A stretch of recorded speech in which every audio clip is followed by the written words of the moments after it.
ఆయా గ్రామ సభల్లో ముఖ్యంగా రేషన్ కార్డులకి ఇంధనమేళకు సంబంధించి అర్హత కలిగిన లబ్ధిదారులందరి దగ్గర నుంచి కూడా అప్లికేషన్లు తీసుకొని వాటన్నిటినీ క్రోడీకరించి ఎలిజిబిలిటీ ఉన్నటువంటి వాళ్ళందరికీ ఇవ్వాలనేదే రాష్ట్ర ప్రభుత్వం యొక్క లక్ష్యం.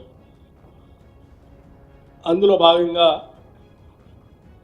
మీకు రాష్ట్ర ప్రజలందరికీ కూడా తెలుసు, గ్రామ సభలు నిర్వహిస్తూ ఉన్నాం. అందులో పెద్ద ఎత్తున ఇళ్ల కోసం, రేషన్ కార్డుల కోసం అప్లికేషన్ వచ్చినటువంటి విషయం కూడా మీకు తెలుసు. వచ్చినటువంటి ఈ లక్షలాది అప్లికేషన్స్ని క్రోడీకరించి వాటన్నిటినీ పూర్తి చేసే క్రమంలో రాష్ట్ర ప్రభుత్వం ముందుకు పోతా ఉంది.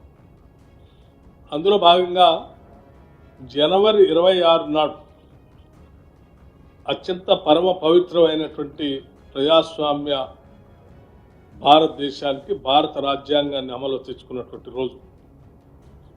అటువంటి పవిత్రమైనటువంటి రోజు రాష్ట్ర ప్రజలకి అంకితమై వారి అభివృద్ధి కోసం రాష్ట్ర ప్రభుత్వం తీసుకున్నటువంటి ఈ కార్యక్రమాలను అమలు చేయాలని, లాంఛనంగా ప్రారంభించాలని గతంలో కేబినెట్ నిర్ణయం చేసి దాన్ని ప్రారంభించడం కోసం రేపు రాష్ట్ర వ్యాప్తంగా చెప్పిన మాట ప్రకారం, ఇచ్చిన వాగ్దానం ప్రకారం రాష్ట్ర వ్యాప్తంగా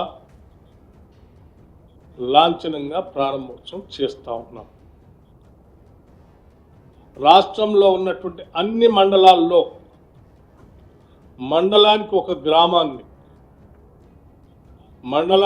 గ్రామాన్ని యూనిట్గా తీసుకొని ఆ గ్రామంలో పూర్తిగా శాచురేషన్ పద్ధతిలో ఈ 4 పథకాలని రేపు పూర్తి చేయబోతా ఉన్నాం.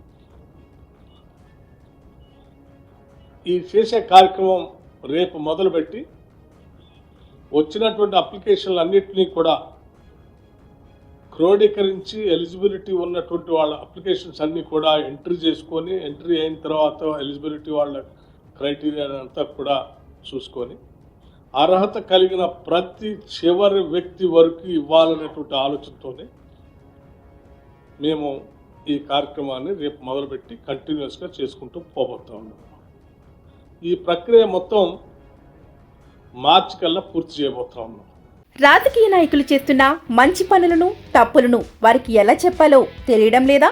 అయితే వెంటనే డిస్క్రిప్షన్లో ఇచ్చిన పొలిటికల్ వారధి వెబ్సైట్లో లాగిన్ అయ్యి స్టార్ రేటింగ్ ఇవ్వడంతో పాటు రివ్యూ రూపంలో మీ అభిప్రాయాలను తెలియజేయండి. మీ లీడర్కి మీరు ఇచ్చే ప్రతి రివ్యూ ఒక ఓటుతో సమానం మరియు వారి గెలుపుకు పునాది.